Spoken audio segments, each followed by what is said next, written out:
Ang paksa po na ating pag-aaralan ay fivefold ministries. Sa mga Bible School students, alam na alam po ninyo ito. Ano? At sinasabi po sa Matthew chapter 28, verse 19. Sino po ang may mga Biblia pala? Pabasa po mga kapatid para po sa iba na marinig po nila yung mensaheng nakapaloob doon. Sa Matthew chapter 28, verse 19, pakilaksan na lamang po ng inyong mga boses. Sige, Brother Ashley. Sige, Sister. Matthew 28:19. Dahil dito, magsiayon nga kayo, at gawin ninyong mga alagad ang lahat ng mga bansa na sila inyong bautismuhan sa pangalan ng Ama, at ng Anak, at ng Espiritu Santo. Yan. Sumunod sis, ito rin mo. Number 20. Number 20. Na ituro ninyo sa kanila na kanilang ganapin ang lahat ng mga bagay na iniutos ko sa inyo. At narito, ako'y sumasa inyong palagi hanggang sa katapusan ng sanlibutan. Tingnan ninyo mga kapatid. Sabi ng Panginoon doon sa dulo, ako'y sumasa inyo hanggang katapusan ng panahon. So sumasa atin po ba ang Diyos? Amen. Nasa atin. Kaya wala pong dahilan na ang templo ng Diyos, mga kapatid, ay hayaan natin na bumigat ang Spirit. Natin, tulungan natin po ang ating mga sarili, kasama po natin ang ating Panginoon. So sinasabi niya sa Matthew chapter 28, verse 19, na dahil dito, magsiyaon kayo. Sino po ang kinakausap dyan, mga kapatid? Ang mga apostol. Okay, 11 na lang po sila dyan dahil namatay na po dyan si Judas na nagtaksil po kay Kristo. Ngayon po, inutusan po sila dyan. At sa kanilang pangunguna, marami pong mga nabautismuhan sa pangalan ni Jesus at mga nagbago ang buhay, tumanggap ng banal na Espiritu Santo. Diyan na po mga kapatid, nagkaroon ng mga guro, ng mga pastor. Actually, in the book of Jeremiah, nabanggit na po yan, sinabi po dyan na I will give you pastors, no, na mga ngalaga po ng ating mga kaluluwa. At dito po sa ating pinag-aaralan na fivefold ministries, ang layunin po nitong mga kapatid ay matutunan po natin o malaman po natin at maisagawa po natin kung ano po ba ang dapat natin gawin. Magmula doon sa fivefold ministry hanggang doon po sa kanilang mga nasasakupan, meron pong kailangan silang gagawin. So sabi po sa Ephesians chapter 4, verse 11, pakibasa na lamang po.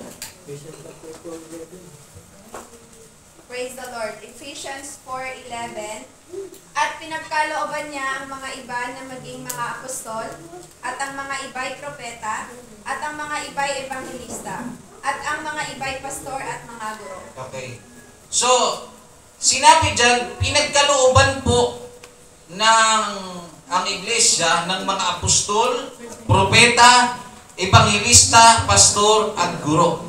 Sa spiritual, mga kapatid, pakinggan po ninyo para hindi masayang. Sa spiritual po na mga bagay, meron pong nangangalaga sa mga tupa ng Diyos. Kung sa physical, pinangangalagaan po kayo ng inyong mga magulang, ang nangangalaga sa inyo ay inyong nanay at tatay, kung meron kayong yaya ang nag-aasikaso sa inyo. Gayon pa man, pagdating po sa spiritual, napaka-importante na ikaw bilang tupa ng Panginoon ay meron pong tinatawag na nangangalaga sa iyong kaluluwa. Yan. So itong mga nangangalaga na ito, magmula dito sa apostol, propeta, evangelista, pastor, guro, no? Kung mapansin po ninyo dyan, yan po ay 5 ministeryo na ibinigay. Ano pong purpose? May purpose po yan. Sa sumunod po, Sister Rana, Ephesians chapter 4, verse 12. Sa baba lamang po nun. Ephesians 4:12. Sa ikasasakdal ng mga banal, sa gawaing paglilingkod, sa ikatitibay ng katawan ni Kristo. Okay, pakinggan po ninyo. Sinasabi dyan, ang purpose ng Diyos, bakit po niya binibigyan ang iglesia ng mga apostol, propeta, evangelista, pastor, at guro. Ang purpose niyan, sabi niyan, for the perfecting of the saints, sa wikang Tagalog, sa wikang English. Para daw po gawing perfecto, mga kapatid, ang mga santo. niyo mga kapatid, tinatawag po kasi ang mga mananampalataya na saints o santo. Once na ikaw po ay nagsisi at nabautismohan sa pangalan ni Kristo, ikaw po ay nilinis. Santo. Dito sa ating mga kapatid, kailangan pang pagbutuhan para maging santo ka, kung santo ano ka. Pero sa Biblia, kapag kayo po ay nagsisi at nabautismo sa pangalan ni Kristo at nahugasan ang inyong mga kasalanan sa pamamagitan ng tubig, ang sabi ng Biblia, kayo po ay nilinis na. Hindi na kailangan mga kapatid ng butuhan tapos pauusukan. Pag puti ang lumabas, may santong lumabas, may santo na nahihalal. Hindi po ganon. Ang Biblia po, ang Panginoong Hesus at ang mga salita ng ating Diyos ang nagpapatunay na kapag kayo po ay nagsisi at nabautismuhan sa pangalan ni Jesus, kayo po ay tinatawag na santo. At ito pong 5 ministeryo na kinapapalooban sa loob ng iglesia ay ibinigay sa wikang Tagalog sa ikasasakdal ng mga banal sa gawaing paglilingkod. Ibig sabihin, sa ikasasakdal, maging perfect mga kapatid sa gawaing ipaglilingkod. Kasi noong tayo po ay hindi pa mananampalataya, wala tayong alam sa mga tinatawag na paglilingkod. At ngayong ikaw po ay nakapasok na sa spiritual na paglilingkod, unti-unti po natin naiintindihan kung ano po ang paglilingkod. Noong una, naglilingkod ka dahil sa tao, kasi may ganun po eh. Naglilingkod po sila dahil mayroon po silang inaasam-asam sa church, nagwawalis-walis, nagpapakita ng gilas kasi may crush sa loob ng church. Ganun sila maglingkod. Tapos pagka okay sa loob ng church, yan, naglilinis sila. Pero kapag ka napagalitan, hindi na kamayan, hindi na bati, ay, ganito pala. Baliwala lang pala lahat ng ginagawa ko. Hindi na ako magsisimba. So, ang nangyayari mga kapatid, mababaw ang tinatawag na paglilingkod. Kaya po ibinibigay o ibinigay po ng Diyos ang 5 ministeryong ito sa loob ng iglesia para po ang mga kapatid sa pananampalatayang mahihina pa na hindi mo siya pwedeng pagalitan kasi magbabackslide siya. Unti-unti silang tinuturuan mga kapatid hanggang tumibay. Amen. Ganun po ang nangyayari. At yan po ang mga papel nila. Apostol, propeta, evangelista, pastor, guro. May mga bagay po mga kapatid na ginagawa ng apostol na hindi po trabaho ng propeta, ng evangelista, ng pastor at guro. Mayroon naman pong ginagawa o trabaho ang isang pastor na hindi po linya nung nandoon sa mga apostol, propeta, etc. Ibig sabihin, kaya sa 5, yan 5 na yan, apostol, propeta, evangelista, pastor, guro, kaya yan po 5 na yan, sila po ay nag-combine sa isang gawain ng Diyos para po patibayin ang mga kapatid sa pananampalataya. Kaya nga may time na dumadalaw po yung ating pastor at siya po ang mangangaral sa pagiging pastor niya. Mayroon naman pong guro na nagtuturo mga kapatid doon sa mga kapatid sa pananampalataya na hindi pa po nalalaman kung ano po ang dapat nilang malaman. So ngayon tumitibay po tayo dahil po dito sa 5 ito. Ngayon mga kapatid, hindi lahat ng tao sa mundong ito alam kung mayroong nangangalaga ng kanilang kaluluwa bilang mga tupa. Ngayon mga kapatid, hindi po lahat ng nasa loob ng iglesia ay tupa. Yan ang tatandaan ninyo. Hindi po lahat. Hindi yan lahat. Kasi kahit man sa panahon ni Kristo, 12 apostol, may isa pa rin na trumaydor. Yan. May isa pa rin na kumalaban, mga kapatid, ipinagkanulo si Jesucristo, mga kapatid, dahil sa 30 pieces of silver. Ngayon po, ano pong ibig sabihin nito? Hindi po lahat ng nasa loob ng iglesia ay tunay. Yung iba dyan, malalaman mo na sila ay peke kasi umaalis sila sa mga sitwasyon na kung saan hindi naman katanggap-tanggap. Nakuha ninyo? Ibig sabihin, sila po mga kapatid, may marami silang kadahilanan sa buhay. Pasensya na kayo, may masasagasaan talaga pero kailangan talaga ito. May mga tao na ginagamit ang pag-aaral para huwag maglingkod sa Diyos. May mga tao ginagamit ang trabaho para wag maglingkod sa Diyos. Sasabihin, busy po ako, kailangan po namin ng pera para mabuhay, etc. Hindi nila naiisip na ang buhay na kanilang tinataglay ay galing sa Diyos. Kahit mag-overtime ka dyan mga kapatid, kung sa gabing ito na darating, kukunin na Diyos ang buhay mo, kahit gaano karami ang pera mo, walang magagawa ang pera mo. Amen. Gaano man karami ang pagsasaliksik mo, maintindihan mo man, hanggang sa maliliit na bagay ang nasa kalawakan, makadiscover ka man at sabihin mo nang makita mo na ang planet Namek at ikaw ang nakakita nun dahil sa sobrang tindi ng iyong pag-research. Ibibigay ko na sa iyo ang planet Namek kung nakita mo. Wala pa rin silbi ang natutunan mo. Dahil pag oras na namatay ka, haharap ka pa rin sa Panginoon. At hindi niya itatanong pag nasagot mo ito, sa langit ka. Hindi, mga kapatid. Haharap po tayo sa ating Panginoong Diyos. Yun po dapat ang tinitignan natin. Pagkatapos ng buhay pong ito, mga kapatid, may buhay pong totoo na siya po nating haharapin. Right. Kaya kailangan maging wise po tayo kung saan po natin igugugol ang buhay at ang oras natin. Huwag po natin igugol ito mga kapatid dito sa sanlibutan, mabibigo ka lang. Kahit ialay mo pang iyong sarili, makamtan mo man ang lahat ng bagay, at sabi ng Biblia, kung maiwawala mo naman ang iyong kaluluwa, sino makikinabang ng iyong mga pinagpaguran? Amen. Kaya napaka-importante na masaliksik po natin ang ating mga sarili. Meron po bang nangangalaga ng inyong kaluluwa o wala? Kasi kung wala, simulan mo nang maglingkod sa Diyos para merong may mangalaga sa iyo. Naunawaan po ba natin? Amen. So, inilagay po ang 5 ito para po sa ikasasakdal sa gawaing paglilingkod. Sila po yung nagtuturo sa atin kung paano ang tamang paglilingkod sa Panginoong Diyos. Nasa paglilingkod sa ating Panginoon ay kinakailangan ng sakripisyo at hindi puro reklamo. Kailangan po magsakripisyo. Sumunod po, ang dahilan po o purpose ng pagbibigay nito ng Diyos sa iglesia sa ikatitibay ng katawan ni Kristo. Para daw po tumibay ang katawan ni Kristo. Ibig sabihin ng katawan ni Kristo, sabi kasi, tayo kasing mga tao sa spiritual na pagtuturo, tayo po ay tinutukoy na katawan ni Kristo. Para daw tumibay ang katawan ni Kristo. Tumibay sa pagkakaisa, tumibay sa aral, tumibay mga kapatid sa pagkakakilala sa ating Panginoong Hesus, tumibay sa mga pagsubok, mga kapatid.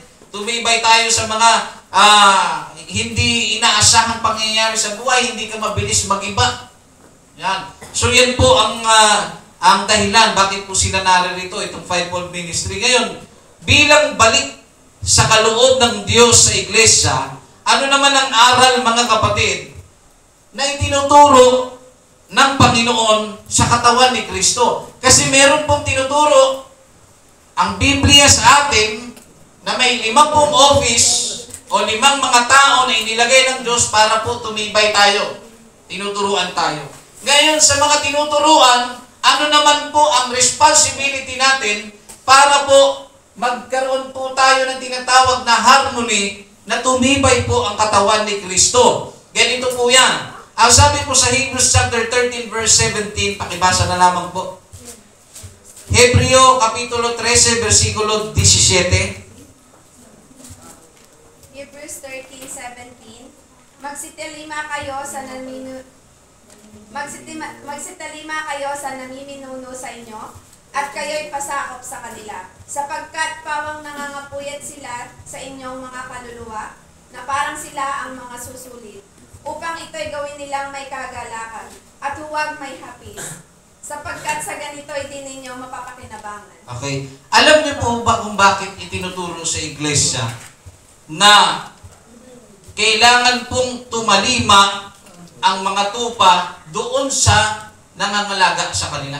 Una, noong nakaraan po itinuro sa atin, nakalooban po ng Diyos at nalulugod ng Diyos kapag tayo po ay tumatalima sa ating mga magulang. Tama po ba? Yan po yung ating pinag-aralan. Ngunit sa sitwasyong ito, mga kapatid, ang pagtalima sa mga magulang at ang pagtalima sa mga namiminuno sa inyo, sa mga nasa itaas ninyo, mga kapatid, sa madaling salita, kailangan po ang aral ng Biblia, tumalima tayo sa kanila. Sumunod po tayo mga kapatid sa kanila. Ngayon po, sa ating pagsunod sa kanila, sinabi, submit yourselves. Pasailalim kayo. Kailangan po natin magpasakop sa namiminuno sa atin. Kasi ibinigay po sila ng Diyos sa inyo. Sila po ay kaloob ng Diyos sa inyo para po kayo po ay turuan. Kayo po mga kapatid ay gabayan. Kayo po mga kapatid ay ituwid sa landas, mga kapatid. So ito po ay ibinigay sa inyo at dapat pong ipagpasalamat ninyo na kayo po ay binigyan ng Panginoong Diyos ng mga alaga ng inyong kaluluwa. Ngayon po, kaya po ito sinasabi kasi alam na alam po at nangyayari po talaga kung paano ang anak ay nagre-rebelde sa kanyang ina at sa kanyang ama. Ganon din mga kapatid ang nangyayari sa iglesia. Sabi ng Biblia, mga ama, sinabi doon sa mga tatay, sa magulang, huwag ninyong imungkahi sa galit ang inyong mga anak para hindi sila magrebelde. Tama? Mababasa po yan. Huwag aabuso ang magulang sa sobrang, alam niyo, yung masyadong mahigpit na kung saan, yung higpit na yun ay wala sa tiyempo. Yung higpit na yun, mga kapatid, na kung saan basta na lang. Kaya ang nangyayari, ang anak po ay nagre-rebelde. Ganyan din po, kapag ang isang namiminuno sa iglesia, mga kapatid, ay masyadong wala sa lugar ang paghihigpit, ang mangyayari po ay magre-rebelde. Tama? Magre-rebelde. Pero isang bagay ang hindi natin napansin. Magtanong muna tayo. Ang paghihigpit ba ng mga leader sa iglesia ay galing sa kanila o ipinadadama ng Espiritu ng Diyos? Yan ang hindi po napapansin ng maraming mga kapatid sa pananampalataya. Kapag sinabi kasi ang aral na obey or obey them that have rule over you, sumunod kayo. Kasi po, meron po silang mga direktiba na hindi po galing sa kanila. May mga nakikita ang mga leader po natin sa iglesia na kung saan para hindi po mangyari ang ikasasama, tayo po ay sinasabihan, pinapaalalahanan, at kung minsan dumadating po sa sitwasyon na tayo po ay sinasaway ng direktahan. Na kung minsan mga kapatid, hayagan kung sawayin po tayo. Meron po kasing dahilan yun. Alam nyo po, sister, pakibasa nga ulit. Meron kasi sa dulo doon para mas maano nyo po. Sige. Hebrews 13:17. Magsitalima kayo sa namiminuno sa inyo, at kayo'y pasakop sa kanila, sapagkat pawang nangagpupuyat dahil sa inyong mga kaluluwa, na parang sila ang mga susulit, upang ito'y gawin nilang may kagalakan at huwag may hapis. Totoo po yun, mga kapatid. Sapagkat nangagpupuyat sila sa inyong kaluluwa. Nangagpupuyat, mga kapatid.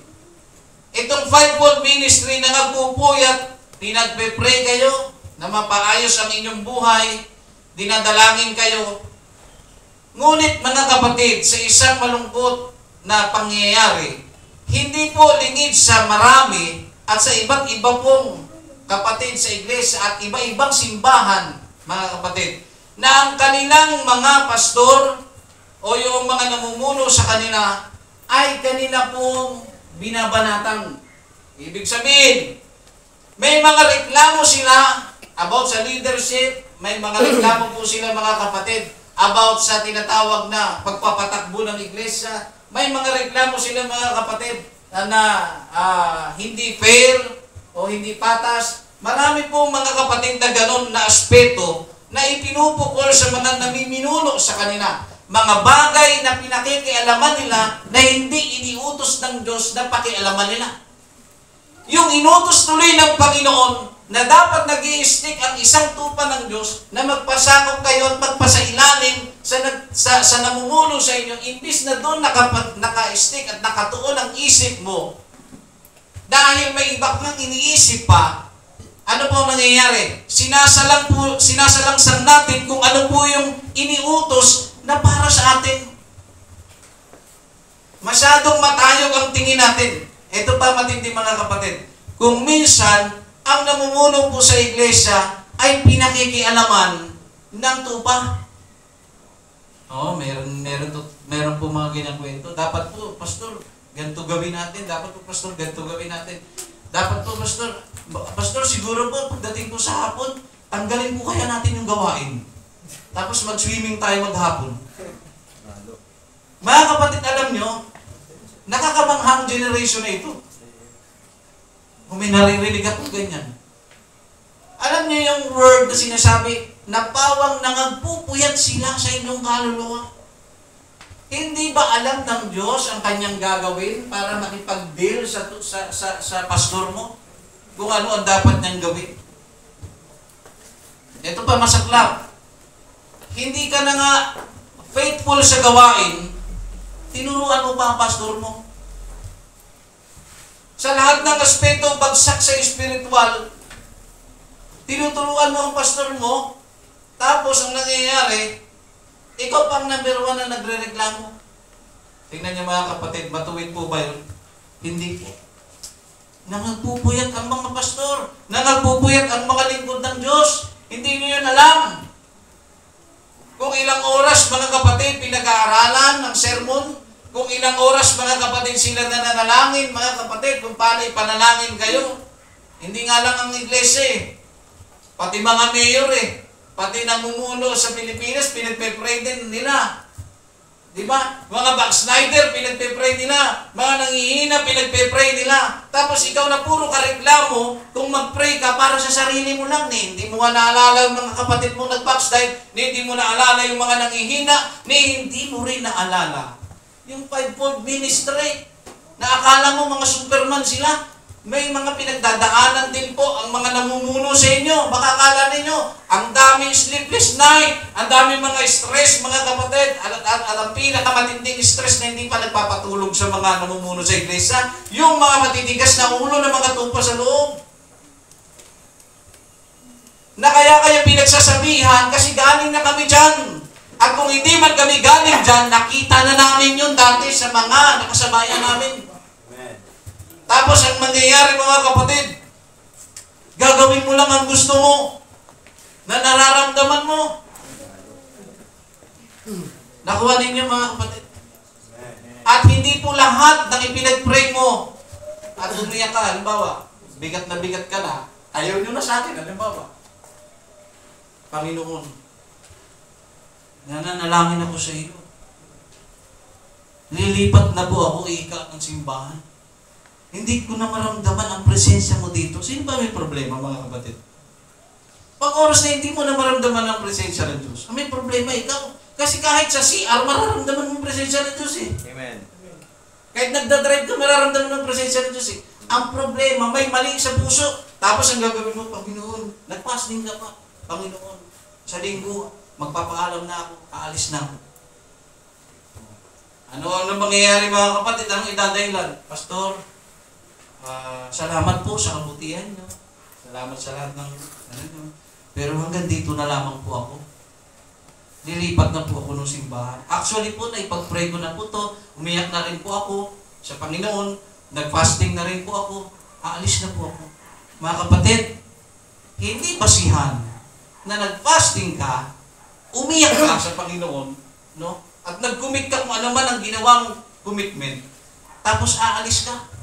Bakit? Ang sabi ng Biblia, magpasakop kayo sa namiminuno sa inyo dahil nangagpupuyat sila sa inyo na inaari nila sa kanilang sarili. Kumbaga, inaano nila ang pananagutan sa inyo. So, pananagutan namin na mga namumuno sa iglesia, ang kaluluwa ng mga nasa baba. Tapos, aalis ka ngayon. Ngayon, ito po ang aking sasabihin sa inyo. Kahit saan kayo pumuntang mga simbahan, may kasiraan. Ibig sabihin, may makikita kayong kapintasan.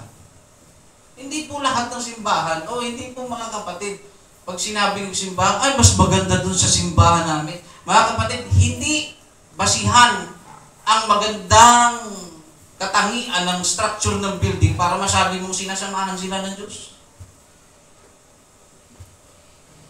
Mga kapatid, hindi ganoon. ang susi dito mga kapatid, ay ang matutunan ng tupa ng Diyos na magpasakop. At huwag niyong madaliin ang lahat ng bagay. Sabi ko nga ito paulit-ulit ko sinasabi sa inyo, kahit yung panahon po ni Saul, di ba? Ang Diyos po ang nag-alis sa kanya. Nakuha nyo? Ang Diyos po ang nag-alis kay Saul sa pagiging hari bago pinalitan ni David. Ano po ang point, mga kapatid? Ambagan nyo ang sarili ninyo. Ano po ibig ko sabihin? Kung meron po kayong nararamdamang hindi pangkaraniwan at nararamdaman ninyong hindi tama na nakakaramdam kayo ng pag-aalsa sa inyong mga leader, alam nyo yan, for in the first place, mararamdaman nyo may mali sa nararamdaman ninyo. Ano po ibig ko sabihin, ambagan nyo sarili nyo? Ambagan nyo sarili ninyo. Panginoon, alam kong mali ang nararamdaman ko. Alam kong may mali. Tulungan nyo po ako na magpasakop. Dahil alam ko sa sarili ko, ito kasi hindi ninyo naintindihan eh. May mga bagay kasi na hindi pwedeng sabihin sa inyo. Hindi lahat ng bagay na gusto nyo malaman ay kailangan sabihin sa inyo. Kaya kayo pinagbabawalan kuminsan. Kaya kayo sinasaway kuminsan. Kaya kayo tinuturuan mga kapatid ng mga namiminuno sa inyo dahil para po yan sa sarili ninyo. At ito ang malungkot na katotohanan sa ating panahon. Walang takot ang maraming Kristiyano kung pumukol ng mga bagay na hindi nila gusto sa kanilang mga leader. Paano? Dami ko niya nakikita mga kapatid. Sa Facebook pa lang eh. Di ba? Akala mo kung sinong banal, pangalanan mo na. Hindi. Nandoon makikita mo, nakapost. Alam niyo mga kapatid, yung ginagawa niyo, ang nagbibenepisyo dyan, demonyo. Bakit? Sabi kong ano ang nasa loob mo, lalabas yun. Amen. Kaya nga kung mapansinin nyo, para makilala nyo ang tao, tingnan nyo Facebook. Kaya nga marami, sa panahon din natin ngayon, ang dami, nagulat ako, ang dami nang nakalak. Nakalak ang profile. Hindi mo na talaga Pero sabi ko nga sa inyo, malalaman ninyo mga kapatid, kung ano pong klaseng Kristiyano, ang isang Kristiyano, yung bahagi lang ha, hindi kabuuan ng aking tinutukoy. Tingnan nyo yung Facebook. Kapag tinignan nyo yung Facebook niya, worshiper siya, pero mga nakapost flip top, mga Minecraft, mga kapatid, puro alam niyo yun, tapos yung puro, ang dami mong gustong patunayan sa buhay. Di ba? Minsan double meaning pa, hindi mo alam kung sino pinaparinggan, nanay niya ba, o yung tatay niya ba, kahit yung nanay at tatay niya, nalilito kung sino sa kanilang dalawa. Alam niyo mga kapatid, iwasan niyo po yan. Yung motive, check your motive first. Kung ano po ang ating mga pinopost mga kapatid sa social media, yun po ang nagpapakilala kung sino ka at kung ano ang nasa loob mo. Nakuha niyo mga kapatid. Ngayon po, balik po tayo dito. Pasako po kayo. Pag kayo po ay sinasaway, magpasalamat po kayo. Lalo na sa mga kapatiran natin dito na mga teenager pa. Pag kayo po ay sinabihan ng leader ninyo, sis, mag-focus ka muna sa gawain ng Panginoon. Mag-focus ka muna para ikaw lumabos sa pananampalataya. Pero yung isip-isip niya, bakit pwede naman ako maglingkod na may inspirasyon eh? Diba? May mga ganun po na nangyayari. Diba?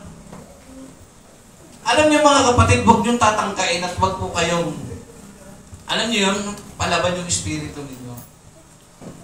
Na, alam kasi ng Diyos kung sino pinupukol ninyo sa Facebook, kung kapatiran niyo, nanay niyo, tatay ninyo. Mas lalong problema ninyo kung ang pinupukulan ninyo ay yung nangangalaga ng kaluluwa ninyo. Na wala naman, tingnan nyo isipin nyo wala naman kaming sahod. Wala naman kaming ikapapala. Pero ba't namin po ito ginagawa? Dahil po yan sa pag-ibig sa inyo. Pag-ibig sa Panginoon. Na kung saan ay hindi po naiintindihan. Sige. Subukan yung lumaban sa amin. Hindi naman kayong lumalaban sa amin.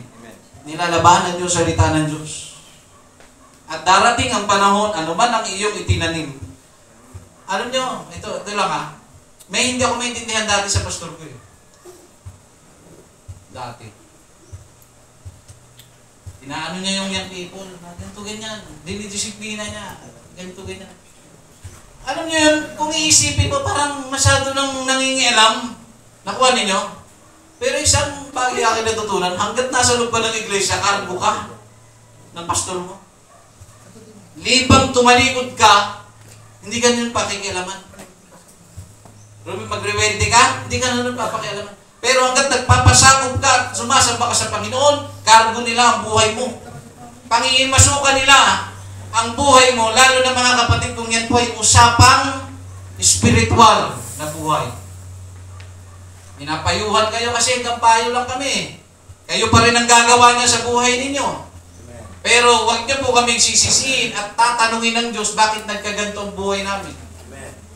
May mga kapatid akong nakasabayan sa pananampalataya. Ang sabi niya, sagutin niyo lang ako ng pinakamasayang lalaki, pinakamasayang tao. Ayun, hiwalay. May anak sila.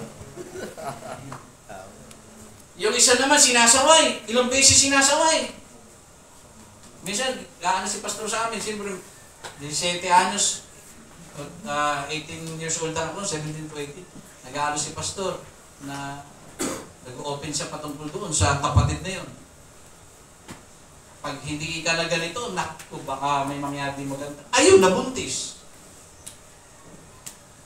Happy ever after ba? Hiwalay din.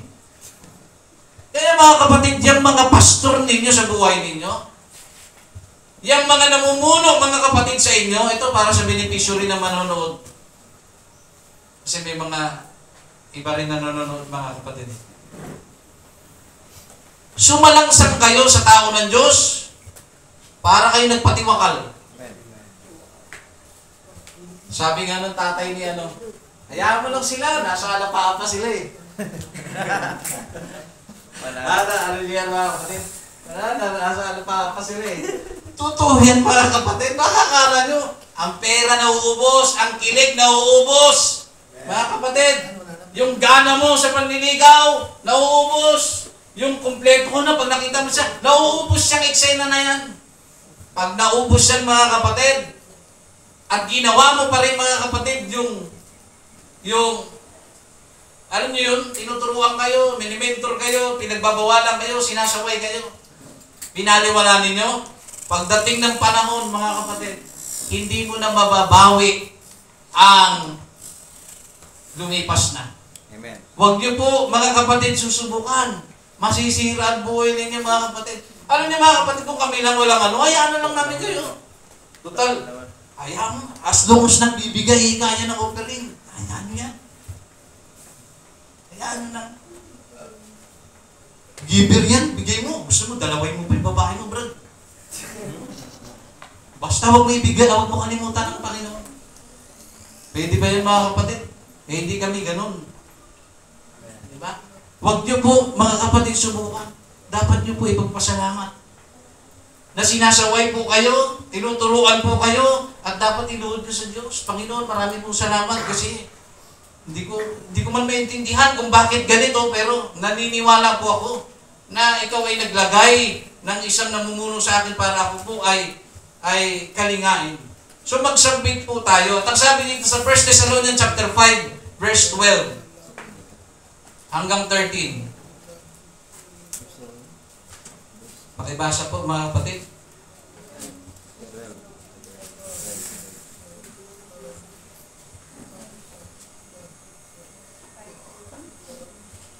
First Thessalonians chapter 5 verse 12 hanggang 13. 1 Thessalonians 5:12. Datapwat ipinamamanhik namin sa inyo, mga kapatid, na inyong kilalanin ang nangagpapagal sa inyo, at nangamumuna sa inyo sa Panginoon, at nangagpapaalala sa inyo. Verse 13. At inyong lubos na pagkamahalin sila sa pag-ibig dahil sa kanilang gawa. Magkaroon kayo ng kapayapaan. Tingnan ninyo mga kapatid. Inyong kilalanin ang nagpapagal sa inyo. Mga kapatid, kung minsan mga walang mga walang kinikilala mga wala pang respeto kung minsan mga kapatid Bakit daw? Bibigay naman ako eh. Bakit ko pakikialaman? Mga kapatid, ang sabi dyan, kilalanin nyo sila. Alam nyo mga kapatid, nakakalungkot mga kapatid ha. Tatandaan nyo po ha. Ganyan po ang nangyari sa istorya po ni Moises. Saka ang di ako nagkamali si Sarah at saka si Aaron, alam niyo yan. Sabi nila, bakit siya lang ba kinakausap ng Panginoon? Ganyan-ganyan. Eto. Narinig ng Diyos ang ginagawa nila. Pinagtatrust talk nila mga kapatid. Pinatrust talk nila mga kapatid yung tao ng Diyos. Para lang sa ikabubuti nila ang ginagawa. Pinatrust talk. Narinig ng Diyos. Ano po ang nangyari? Nilagyan ng napakaraming ketong mga kapatid.